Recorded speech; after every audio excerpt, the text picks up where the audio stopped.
So let's just reconnect with the breath in case we just lost touch. Let's reconnect with the breath.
And so let's now utilize this mind that is that is calmer, that's clear, settled down, so that we can cultivate our motivation.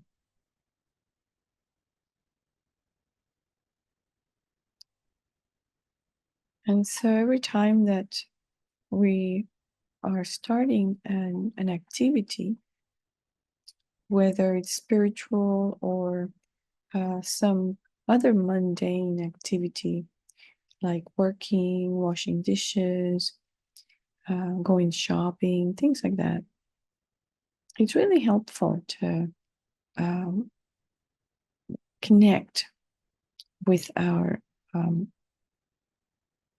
deepest purpose, our deepest and most altruistic intention.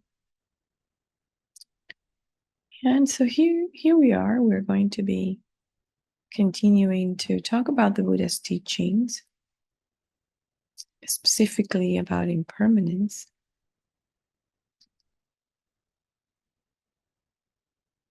And why are we doing this? And so I think we realize that So we're in a difficult situation. I think we've all experienced suffering, physical, mental, yes. And we also know that we don't want to experience suffering. We would rather be happy. And so would everybody else around us. Yeah. And so it's important for us to really understand what makes us suffer and what makes us happy. And not temporary happiness that we experience, but lasting happiness. And we also don't want a temporary end of suffering. We want a lasting state of being free from suffering. And so we need to engage in the proper activities to be able to accomplish that. And in order to engage in those activities, we first have to learn what those activities are. We need to understand what the process is to avoid suffering and generate happiness and peace and joy. Yeah. And so hearing about the Buddhist teachings, learning about all the tools that the Buddha gave us, and this will allow us to put those teachings into practice and begin to create a different result from our actions. Instead of suffering, we'll begin to create happiness. In particular, these teachings about impermanence really help us understand the very basic nature of phenomena around us, very nature of our body and mind. And so understanding this, we can go deeper into understanding our situation and the situation of all sentient beings, so that we may someday at some point be able to attain that perfect state whereby we will not only achieve our aims of happiness and freedom from suffering, but we can help all others, achieve that state as.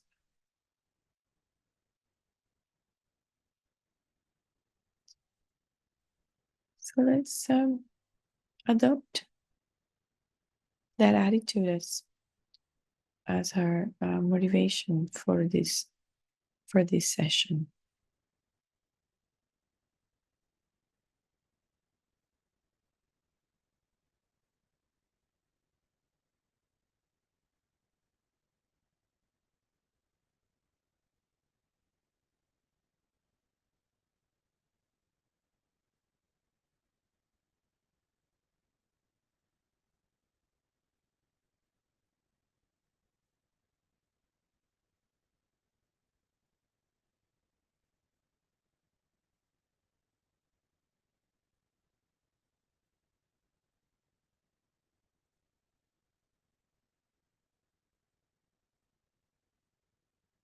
Let's visualize Shakyamuni Buddha in the space in front of us.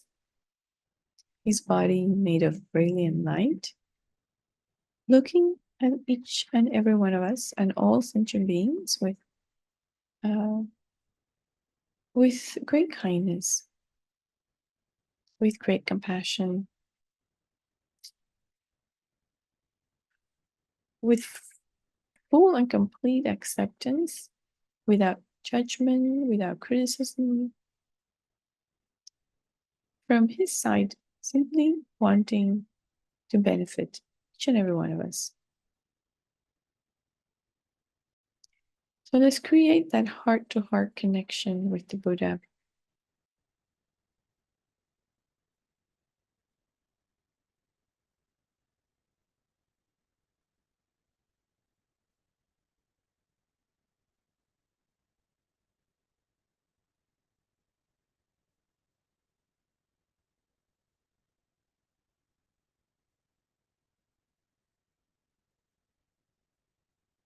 And to help us open our heart to the Buddha and to the Buddha's teachings, let's recite the refuge verses.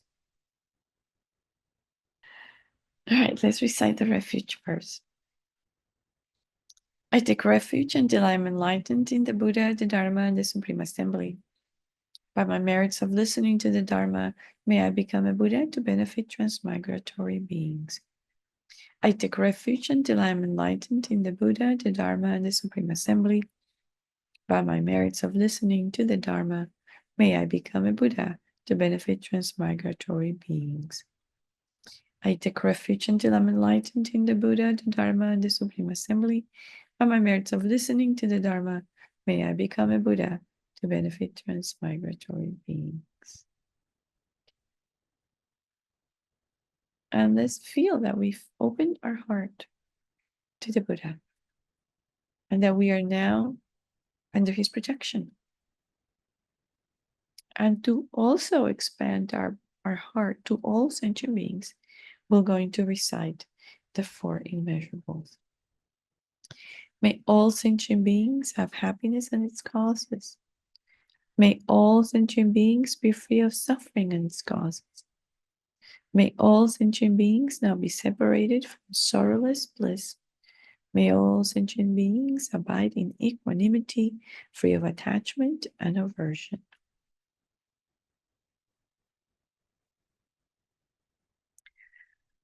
Okay, thank you. So let's continue with our topic of impermanence.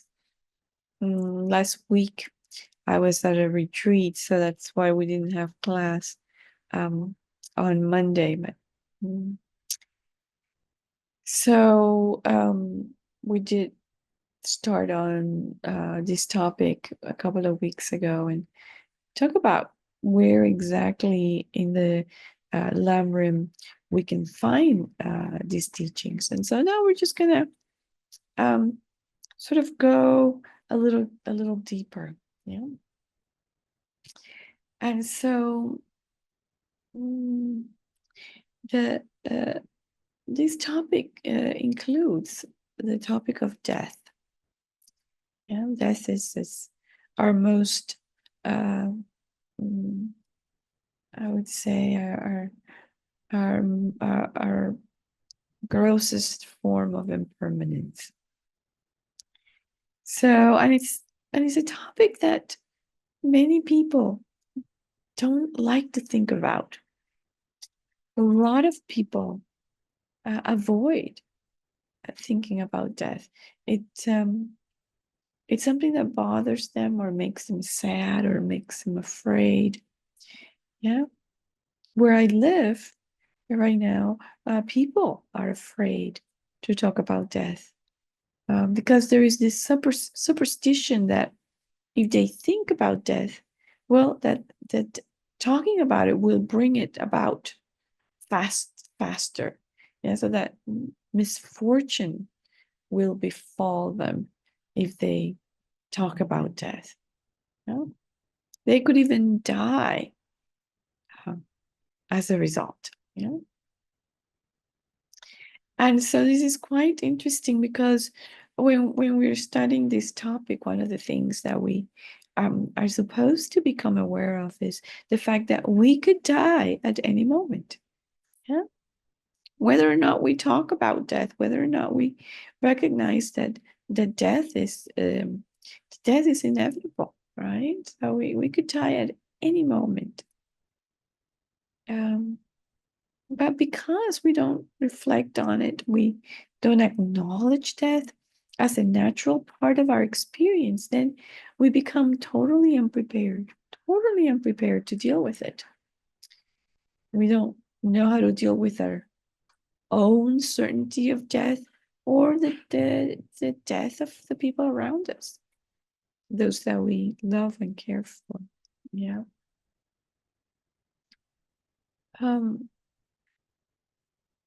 So I believe I might have mentioned in their last class how I myself avoided this topic. I avoided it for a long while, even after I became a Buddhist. I was really afraid of sitting down to meditate upon death. Took me, but I maintained the aspiration in my mind, so I kept that aspiration alive, but I really avoided doing it. And I don't know exactly how or when my mind sort of shifted, and then I decided, okay, I'm going to give this a try, and it just became my favorite meditation. And when things are shaky, when I'm feeling out of step, or I'm feeling that my practice has become rote or not too engaging, I really like to go back to this meditation on death. And so yeah, it's been quite a turnaround for me. But there is a story, and there's a story in the handouts that you have that it's quite illustrative of how a lot of people um, feel about death. So, and it's a story about this um, um, young woman in India. Yeah, um, and she was not very attractive. She was considered not to be very attractive, and in that kind of in that culture, um, it was not certain that a woman that was not attractive, would find a husband. And so um, she was really dismayed at the possibility of ever finding a family, a husband, having a family of her own. That caused her a lot of worry. However, at some point, she did meet apparently a very wealthy merchant who really was more interested in her inner beauty, and she was apparently she had a lot of good qualities, apparently, that were there if you'd care to look a little closer. Yeah. So these good qualities were apparent to this wealthy merchant, and as a result, he decided to marry her. But she was, in addition to not being very attractive, she also came from a very poor family. So at that time, these were two very big um, two very big hurdles for the wealthy merchant's family to deal with, and they were not very happy that he had married her. So also, as a result of the culture at that time, the only way for her to sort of gain the respect and the acceptance of her husband's family was to have a son, to give him a son as a firstborn. Yep. And so luckily enough, she did have the first baby was a son, and this really caused her to be finally accepted by her husband's family, and she was very happy. She felt at that moment that she had achieved everything that she wanted. A husband that loved her, that for her qualities and not just her appearance, and a family that had accepted her already, and a beautiful, beautiful child. And so she had everything. Unfortunately, as things go, sometimes things just didn't go so well, because the child became ill and died. And so this poor woman was just heartbroken. She was heartbroken because all of a sudden, everything that she cared about was gone. This child meant so much to her, Yeah. Um, that she was just in deep despair, deep despair. And it is said that she would run from house to house with her dead baby, asking people to help her, asking people to give her medicine that would cure her child. So she just was experiencing a very huge trauma. But of course, the baby was dead, so there was nothing anyone could do. Even if they wanted to, there was just nothing they could do. And they were just heartbroken for her too, seeing her pain. And then someone suggested to her, please go see this great teacher, this great master who is close by. Please go and see if he can help you. So she went to see the Buddha, um, as she had been advised to do. And so she explained to the Buddha what had happened. And the Buddha said to her, yeah, there is a medicine. Um, you must find mustard seeds. But you must get those seeds from a house where no one has died. From a family that has never experienced death. Yeah. So this woman really thought, well, geez, I now have a solution. Now I can find what my son needs. So she desperately went knocking on every door and asking for mustard seeds. Um, and then once they brought the seeds, she would then ask him, has anyone here died? Has death touched your family? And of course, everybody would say, yes, I've lost somebody. Yeah, of course, my mother died, my grandmother, my uh, brother, every place that she went had been touched by death. So she never found a house or a family that was not that had not experienced that kind of loss. And so she realized that everybody goes through this kind of grief, through this separation, through this experience, and it was not just unique to her. Yeah. And she realized that death is inevitable and that it happens when it happens at different ages, at different times, and she was able to let go. Yeah. And so then she went to the Buddha, realizing that he had just given her an amazing, profound teaching, and asked the Buddha to give her refuge. So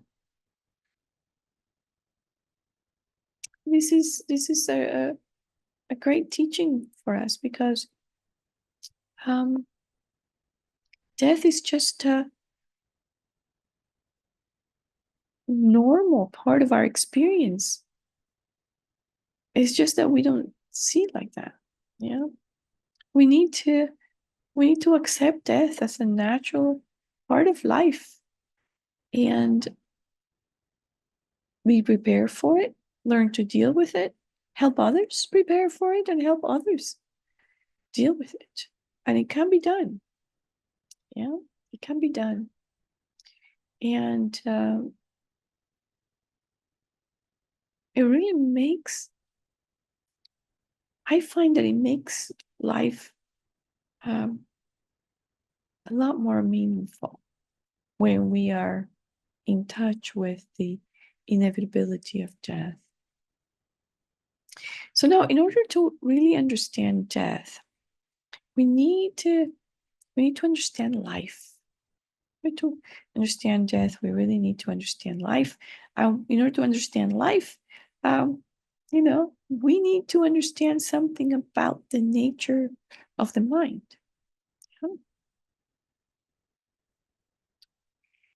So we need to understand, that what is the mind?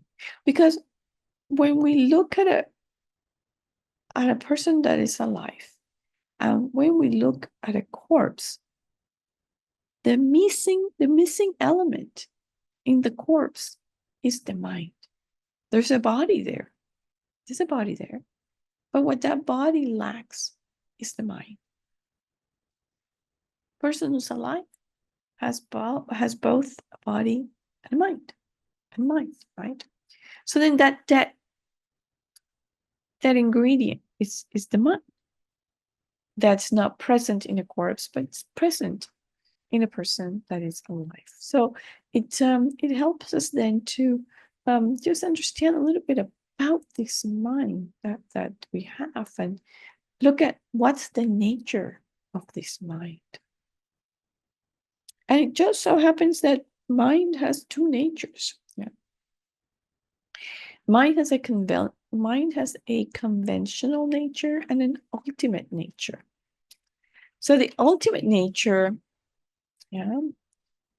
is the emptiness, the mind's emptiness of inherent existence.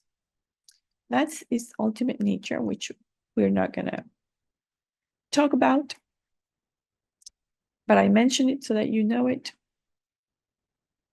And then there's the conventional nature, which is something we're going to try to talk about a little bit more in this session. So it is said that the conventional nature of the mind, it's the fact that it's clear and knowing. So the conventional nature of the mind, it's clear and knowing. So what does this term clear mean? So it means that, well, the mind is non-material. The mind has no shape, no color. We cannot touch it. It's not made up of atoms, molecules. It's completely non-material, and it cannot be obstructed. Precisely because it's immaterial, then, or non-material, the mind cannot be obstructed. It does not have a location. It's not in the brain. Yes, as some people might say. It's intimately related to the body, yes. It's definitely, it really has a very intimate relation with the body. But it's not the body. It's not the brain. It's not the heart. It's like empty space, but it's not empty space. So that's the mind's clear nature. And then the mind knowing nature is it means that it has the ability to perceive objects. Has the ability to perceive objects. It's like a mirror that reflects what's right in front of it. So the mind, when it engages with an object, takes the form of that object, takes the aspect of that object. So the mind, this knowing nature of the mind, allows the mind to engage and analyze objects. So together, clear and knowing, are the two characteristics that make up the conventional nature of the mind. So what are all other qualities of the mind? So the mind is not created. by any external agent. It cannot be destroyed. It's impermanent. And because the mind is impermanent, it can be transformed. The mind changes moment to moment. And is that ability to change that makes it possible for us to develop all of our good qualities and abandon all of negativities. Yeah. Also, the nature of the mind is pure. It's pure. And the afflictions and ignorance are just like dark clouds that obscure the pure nature of the mind. So they're not intrinsically one with the mind. And because they're not one with the mind, they can be removed. Yeah. So that we can really experience that beautiful and pure and luminous nature of our mind, which we cannot do now because we are obstructed by these obscurations. And another thing that we need to know about the mind is that it has different levels. Yeah, so there is a gross level of the mind, which is what we're using every day in our day-to-day experience. This gross mind is related to our sensory perceptions: eye, ear, touch, taste, and smell. And then there are subtle and very subtle levels of the mind. So in your handout, you will see that there is a quote from His Holiness, one of His Holiness's writings, and he's talking about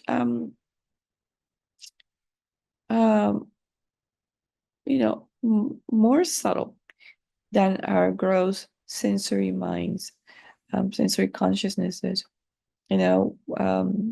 Our our thoughts.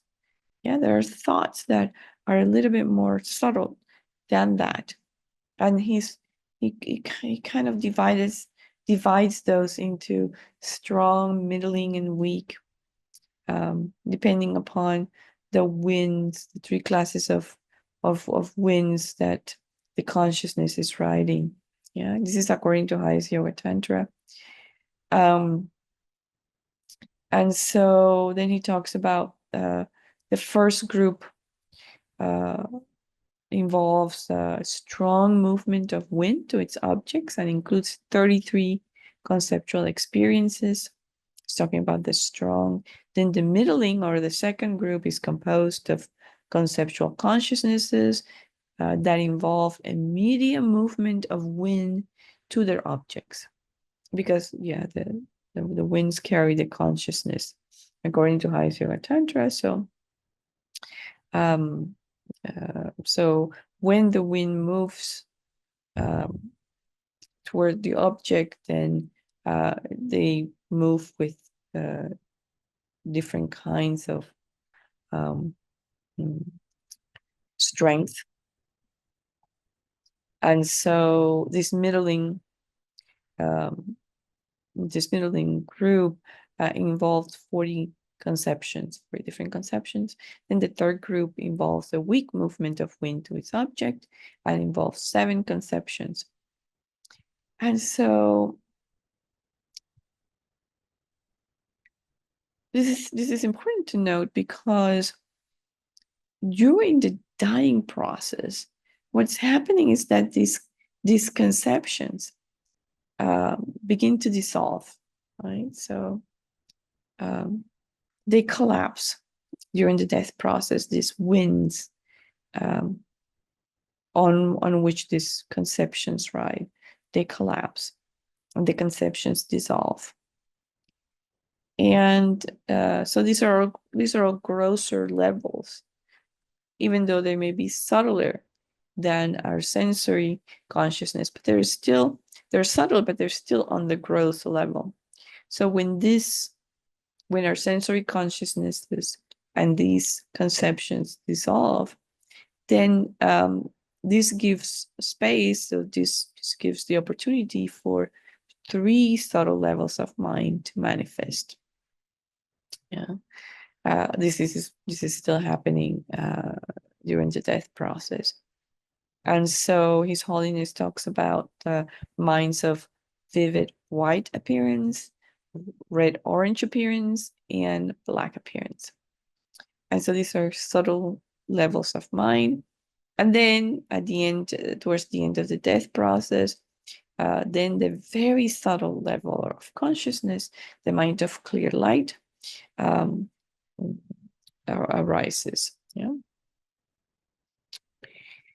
And so is this very subtle consciousness that continues to another life. And right now I'm going very quickly through this process, but in one of our future sessions, we'll have a chance to really look at this in more detail so that we can understand really how this death process works with all of these dissolutions. So anyway, but at the end of the process, this very subtle consciousness that manifests is the one that then continues to another life.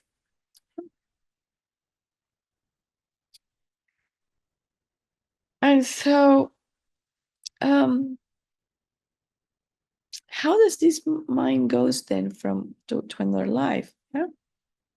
It's because at the moment of conception, when the sperm and the egg come together, then according to the karma of that being, then that very subtle consciousness will join the sperm and the egg, that is skin that its karma sort of propels that consciousness to go towards, right? So at the moment of death, that being, depending upon the mental state of that being who was dying, that being could create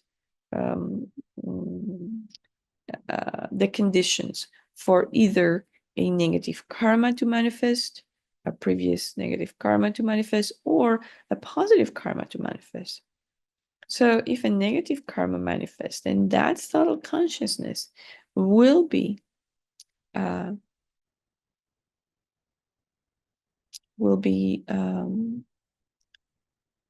taking an unfortunate rebirth. Yeah? If it's a positive karma that manifests, then that consciousness will be propelled to a fortunate rebirth. And so that consciousness would then join with an appropriate physical embodiment, so that due to the karma, that consciousness would join, it would be conceived in the appropriate manner, will obtain the physical aggregates that are connected to that rebirth that has manifested due to the karma for that particular being, that particular consciousness. So then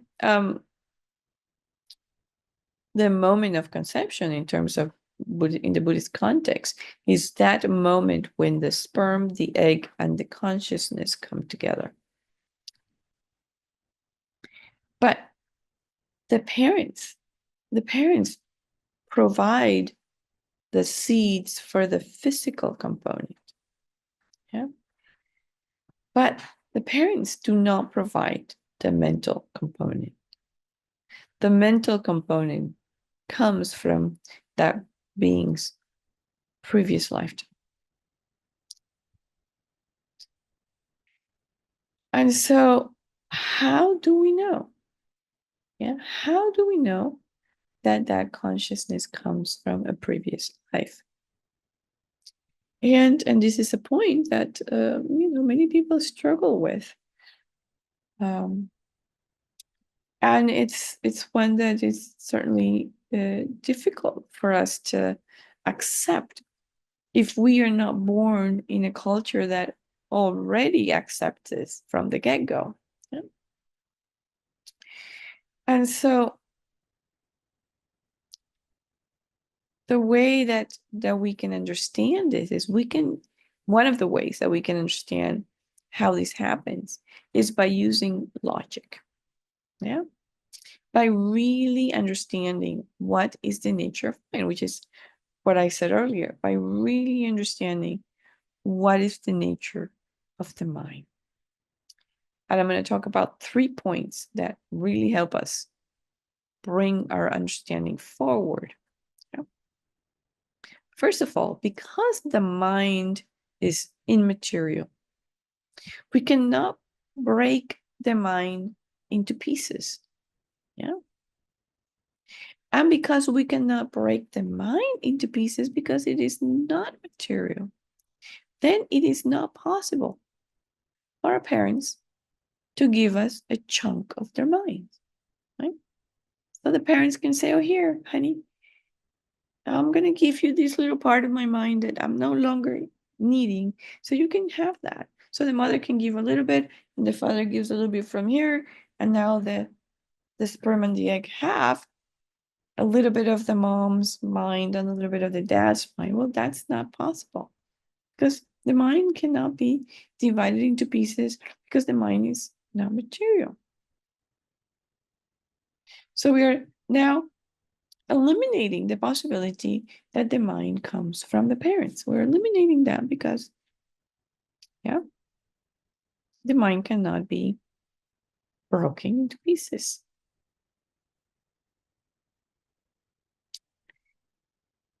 So then let's look at the second possibility. Yeah. Maybe when the sperm of and the egg come together, and that being physical aggregate starts developing, that maybe is a result of the development of the physical aggregate that makes the mind sort of appear. Yeah. Some people might think that that's how it happens. However, if we look at the nature of the mind, yeah, we realize that, yeah, that something material cannot give rise to something immaterial. Something that is not in the nature of consciousness cannot be turned into consciousness. For example, water. Water cannot be turned into fire because the two natures of water and fire are completely different. Yeah, our physical nature, the material nature of our body is completely different from the non-physical nature of our mind. Just like water and fire have two very different natures. One cannot give rise to the other. One cannot turn into the other. Similarly, you cannot turn a horse into a dog, or a cat. Two different animals with two different natures. Not possible. Okay?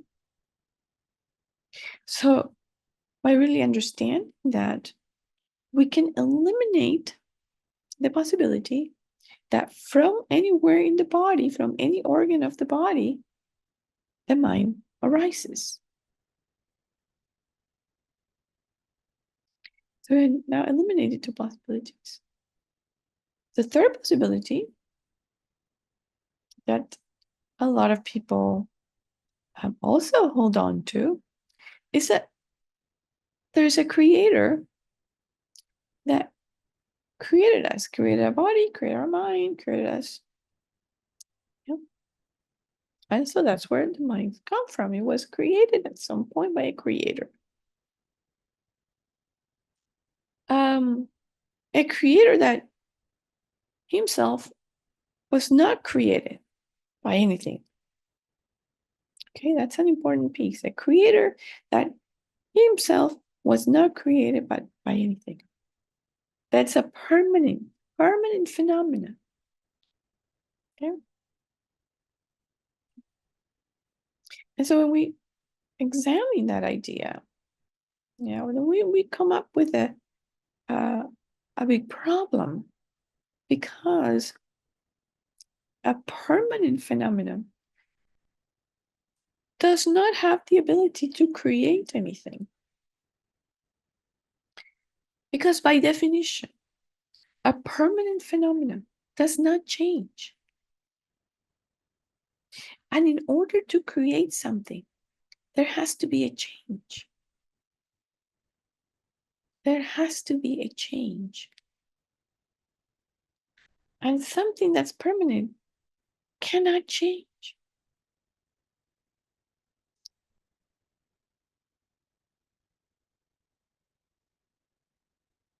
When we reflect upon that, then we arrive at the conclusion that that's also not how the mind arises. That's not how, where the mind comes from. Yeah. So if the mind doesn't come from our parents, yeah, the mind doesn't come as a result of the physical body, and the mind was not created by a permanent creator, then where does the mind come from? Yeah.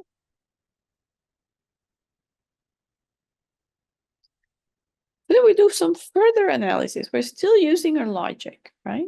Further analysis. And this analysis has to do with cause and effect. Cause and effect. So in terms of cause and effect, one of the rules that governs this relationship between cause and effect is that the cause has to be concordant with the effect. The effect has to be concordant with the cause. For example, I want the effect of having an apple tree in my backyard. That's the effect that I'm looking for. I want an apple tree in my backyard. So then I have to look for the concordant cause of an apple tree in my backyard, which is planting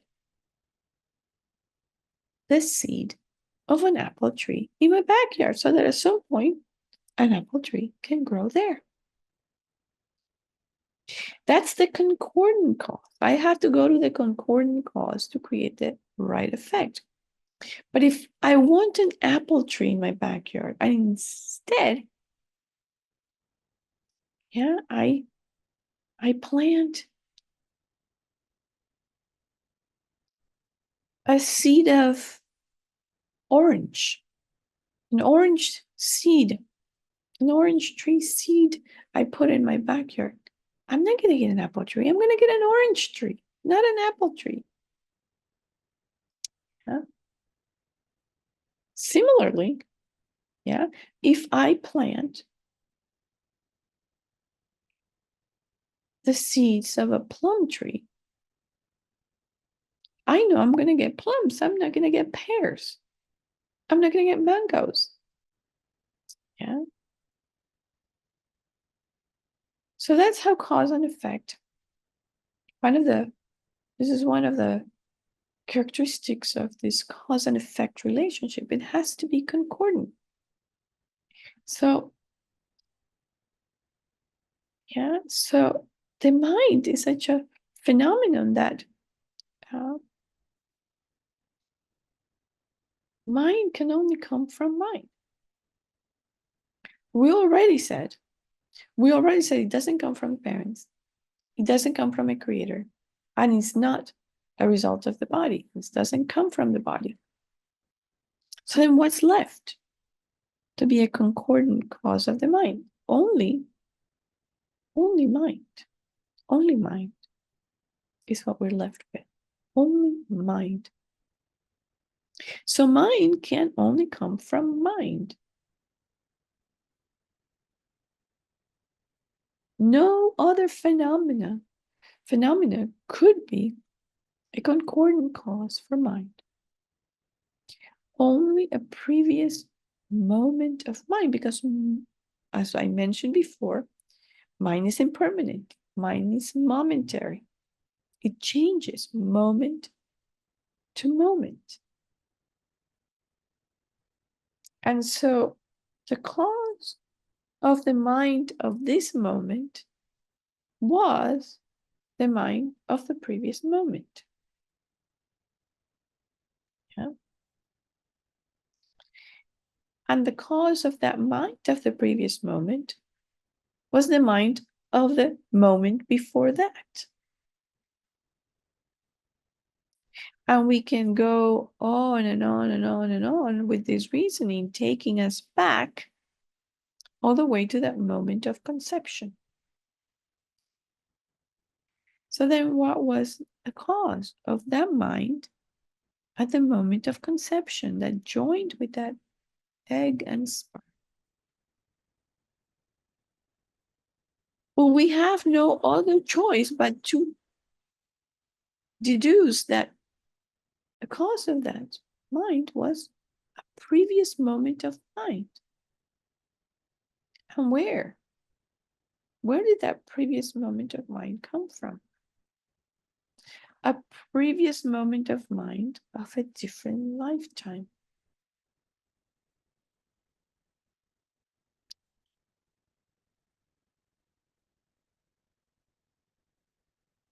So that's how we can logically trace the mind of this life, particularly the mind at that moment when each one of us was conceived. We can trace it back to a moment of mind of a previous lifetime.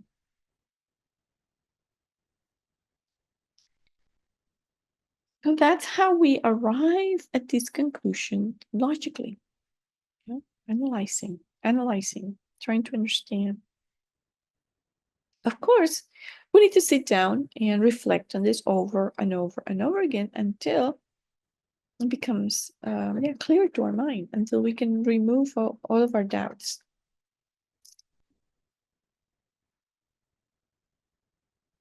So we try to understand each one of these points separately. Yeah? Meditate on each one of these points separately and try to understand it and try to make examples. And then we put it all together after we're familiarize ourselves with these points, after we've understood their impact, their significance. And then we put it all together and we arrived at a conclusion that yes, this reasoning is valid. Then this reasoning indicates that the mind of this lifetime comes from the mind of the previous lifetime. But it takes time, and it takes effort.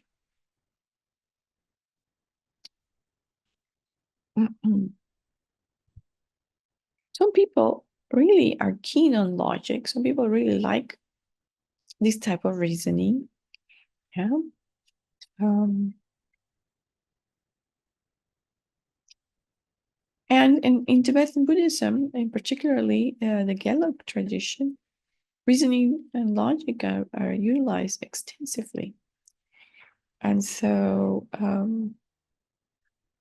it's we practice in order to generate a valid understanding of the teachings. And so this is one of those examples. But there are other ways. There are other ways in which we can establish a valid understanding, in addition to using logic and reasoning. Right? And that other way involves testimony from others. taking other people's words for it. In particular, the great masters, what they've wrote in their different texts and scriptures. Yeah, we can sort of allow ourselves to open our minds to sort of accept what they're saying. At least keep the door open. At least keep the door open to what they're saying.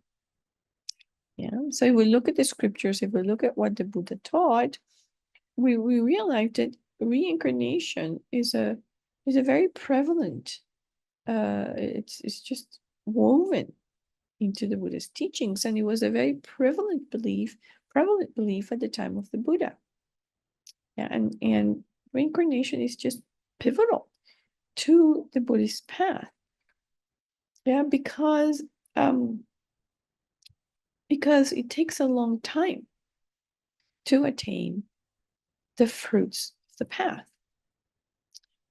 It takes a long time to practice it, to master it, to attain liberation and full awakening. And so in order for us to do that, we need a number of rebirths. We need rebirths to be able to generate the fruits of the path. It is said that following the sutra path, it takes 3 countless great eons. 3 countless great eons to attain Buddhahood following the sutra path. Can you imagine how many lifetimes we have in 3 countless great eons?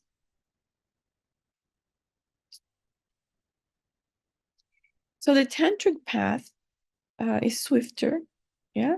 And while great yogis and great adepts and great masters are able to complete, the tantric path in one lifetime, yeah, it is not necessarily something that everyone can do or that everyone has created the karma to accomplish in one lifetime. So we also need a number of lifetimes, yeah, for that. Now, if we look at the practicing the vehicle of personal liberation, yeah, then it says like that the hero vehicle, one needs at least 7 lifetimes. For the hero vehicle, at least. And for the solitary realizer vehicle, one needs 100 eons of practice. So the different vehicles the Buddha taught are predicated upon lifetimes of work, of practice, of meditation. So reincarnation and rebirth is just really central to what we're trying to do. So we need to be cognizant of the fact that the path is predicated upon a number of lifetimes, during which we have the opportunity to practice. So we're hoping that those are, fortunate rebirths, human rebirths, precious human rebirths, so that we have the opportunity to meet the teachings and practice. Yeah, so in addition to scriptural authority, now we also have the testimony of those who remember their past lives. And there are children who've remembered details from past lives. It's not as rare as you might think. And unfortunately, what happens is that when children manifest memory, sometimes parents get scared, and and they sort of discount or dismiss the children's testimony or stories. However, there is this um, uh, uh,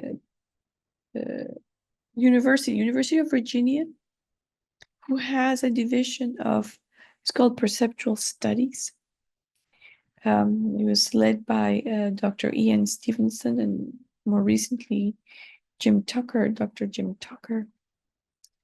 And they have been utilizing now for at least 20 years, maybe more, I'm not so sure, but at least 20 years, if not or more.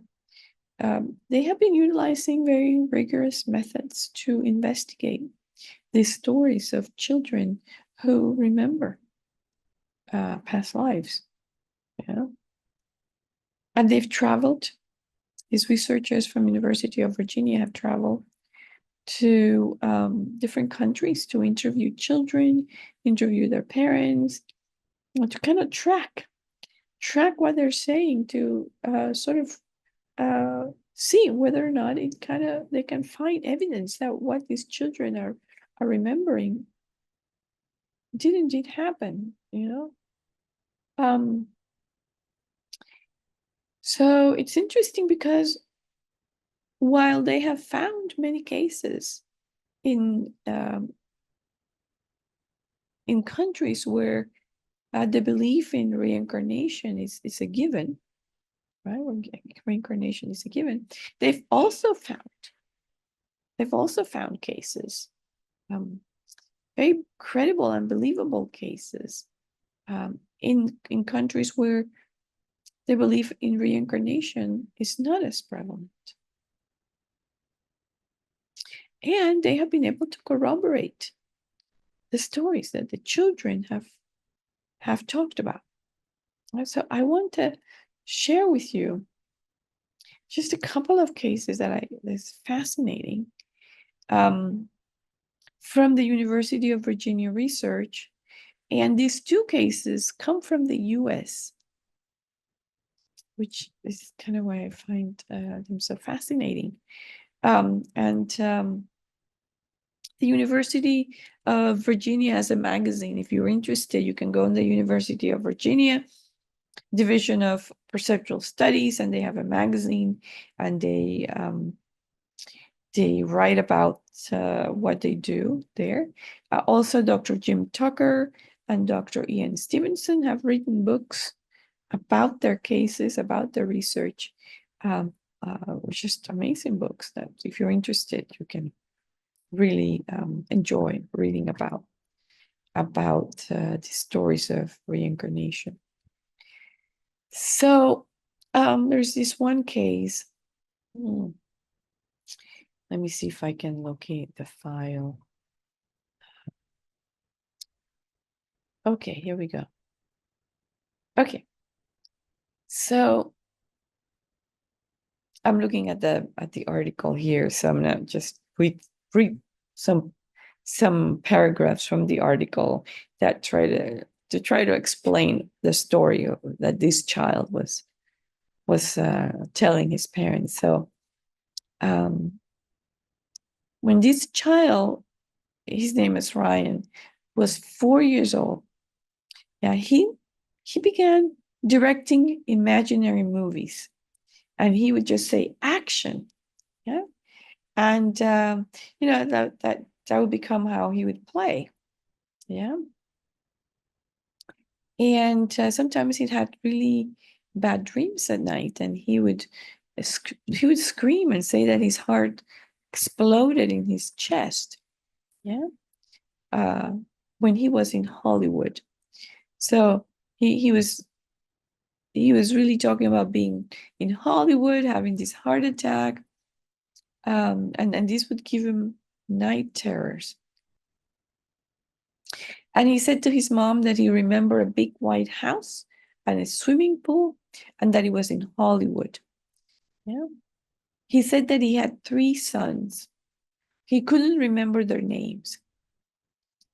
And he would get very sad because he couldn't remember the names of his 3 sons. And so the parents didn't know what to do. They were in shock. But one day, so they started to get books about Hollywood history, just to see if they could make something out of what the child was saying. And then one time, they were sort of uh, turning the pages of one of these books about Hollywood and actors and so forth. And Ryan, the child, Ryan is his name, stopped when he saw a black and white picture from a 1930s movie. And so there were 2 men in the center of the picture, yeah, and there were some other men surrounding them. But the child pointed to one of the men in the middle and said, "Hey, Mom, that's George. We did a picture together." And then his finger moved to the man who was on the right, and he said, "Hey, that's guy, it's me. I found me. That guy. That guy's me." So that's one of the cases that they looked at. And the parents involved Dr. Tucker, yeah, to kind of help them figure out what this was all about. And they went to investigate. They went to investigate to see if there was some truth to what the child was saying. And so they found out, yeah, that indeed the man in the photo was George. And they found his name, George Raft, a film star from the 1930s and 40s. Yeah. But they still couldn't identify the man that the child said was him in a previous life. And so, but they consulted a film archivist who did some research, and finally found the name of that man that the child said it was him in the previous life. And the man's name was Martin something. He was an extra in the film and had not been credited in the film, which is why it took a while to figure it out. So then they continued to work with the child to see if they could elicit more information about that life. And they showed him some pictures, some random pictures, to see if he could identify any person in those pictures. And then he pointed to a woman in the picture and he said, she looks familiar to me. And sure enough, that person was the wife of the man that Ryan said he was in the previous life. And they also discovered that that man had indeed 3 sons, and that he lived in Hollywood in a house just like the child had mentioned. So that is just one of the cases. But this was in the US. The second case, yeah, it's also about a child in the US, and this child name is James. So at a young age, this child began to have intense nightmares of a plane crash. Yes, and then he began to talk about how he was a pilot, and that he was a pilot who had been killed when his plane was shot down by the Japanese. And he gave details, including the name of the American aircraft carrier where he was based. and the last name of a friend who was in the on that ship with him. And then he gave also information about the location of the crash and a few other things. And so again, the University of Virginia researchers were engaged to help the parents put this together. And there was a challenging factor in that some of the names that he was talking about were just a little bit off, just a tiny little bit off from the names of the people involved in his recollection. Yeah, so they had to adjust maybe because maybe some of the letter was different. Anyway, there were some minor tweaks to the names, but on the most part, the names were accurate. And they in fact did discover that there was that incident had happened. They were able to know the name of the pilot who had died, and so they were able to trace all of that and verify the child's story. And there's an article that you can find about this. It's called The Case of James Lininger, if you are interested. An American Case of the Reincarnation Type by Jim Tucker, MD.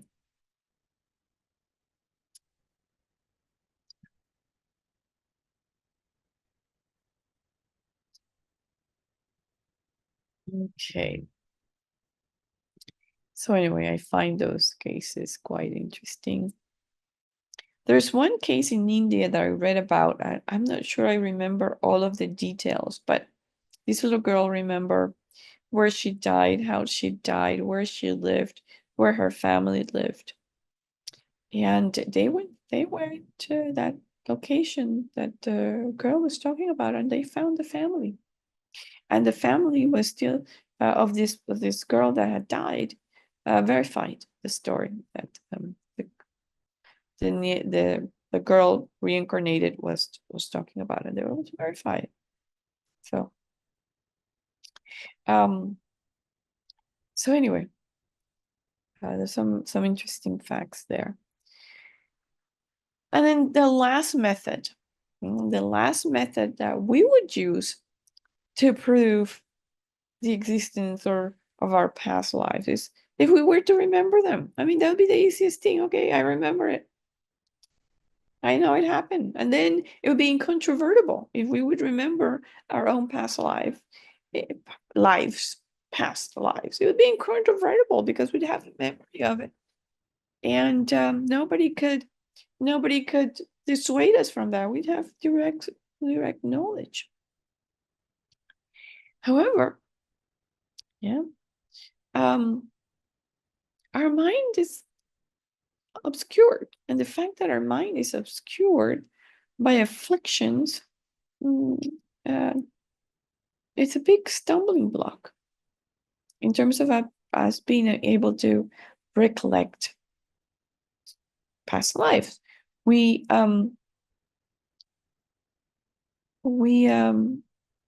don't have clairvoyance.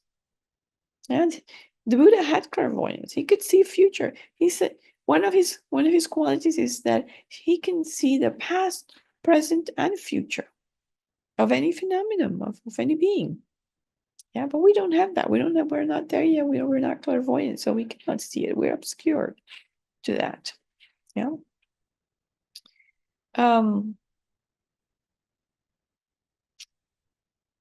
So and our minds are too obscure to remember the past. We cannot see the future because we don't have clairvoyance, and our minds are too obscure to see the past because of these disturbing emotions, these afflictions. They really create a little dark cloud around our mind.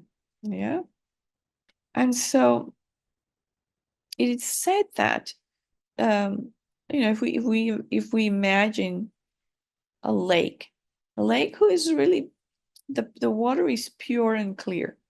The lake, the water is pure and clear. However, there's just a big storm passing by, and that storm has created a lot of ripples on that water, and all that sort of movement of that water has brought up a lot of the mud from the bottom, a lot of the dirt from the bottom, and now the water is not so clear anymore. It's not so pure anymore because it's now been obscured by all the sediment that has come to the surface due to the storm and the movement of the water. Yeah. And so that's our mind. That's our mind. We have these storms coming of all these afflictive emotions that keep on just that sediment keep on sort of disturbing it, and it comes to the surface, and so it becomes very unclear. So that unmuddy. So that's our mind, unclear and muddy. Yeah, so we cannot see. Yeah. So the only way for us to make our mind clear and to sort of let that sediment settle so that we can see that, so that the water can be pure and clear again, is through meditation. Yeah. Through meditation, we can develop a mind that's tranquil, that's calm, peaceful, and then that can also sort of penetrate deeply. So we can then develop this single pointed concentration. And that takes a lot of effort. That doesn't happen overnight either. Yeah. So when we develop that, we can also generate the capacity to sort of look further than what we can see now. See further.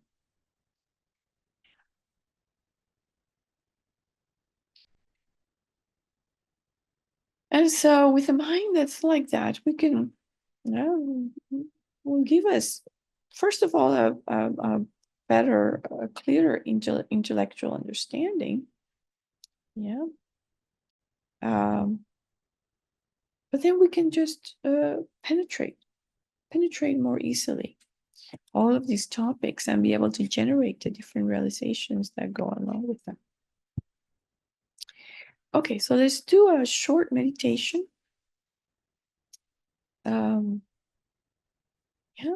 Let's do some minutes of reflection on what we've talked about, right?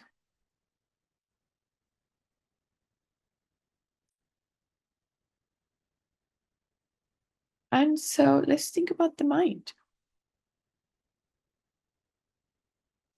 Think about what you've heard about the mind.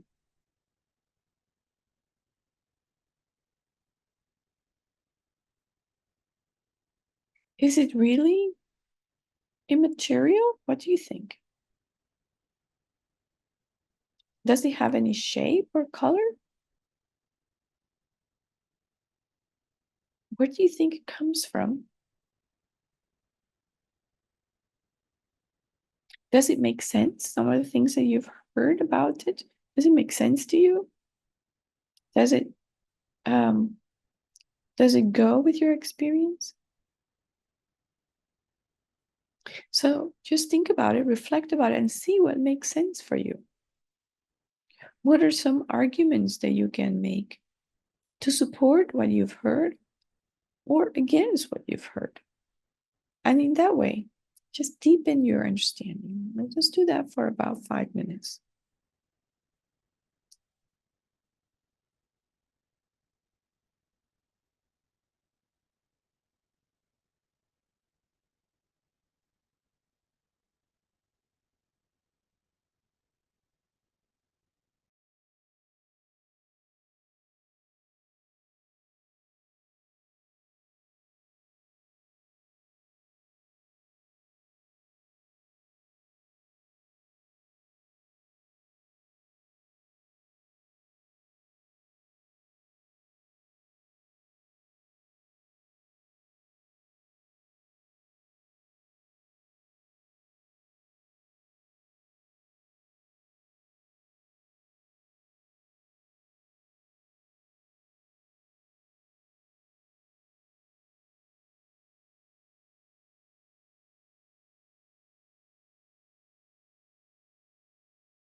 Okay.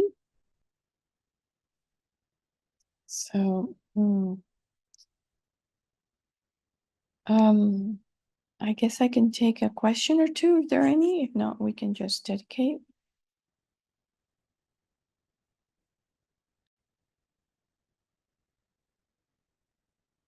Okay, you can also think about it and maybe bring a question or two to next class. That's fine. So let's dedicate all of this wonderful merit that we have generated.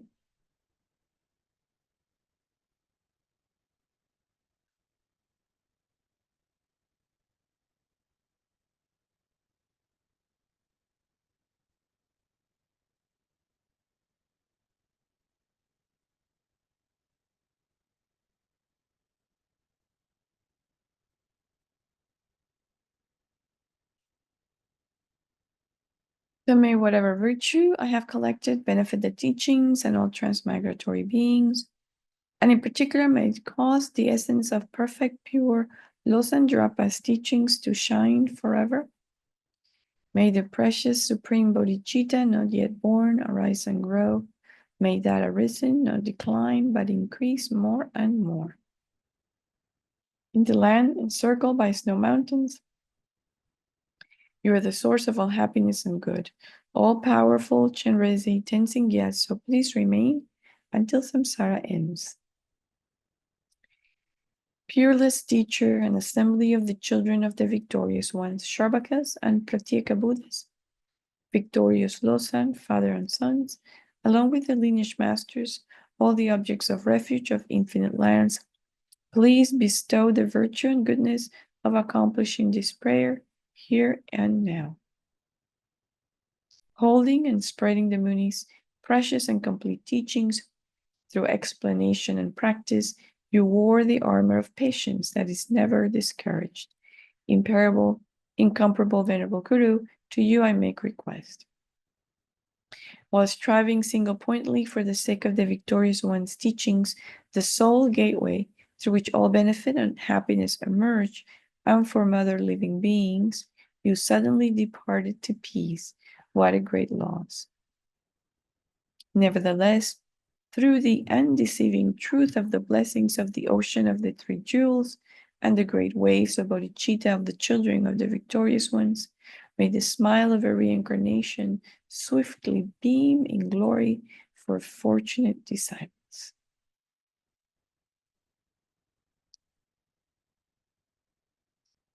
Okay, so have a good evening, an excellent week, and we'll see you next Monday.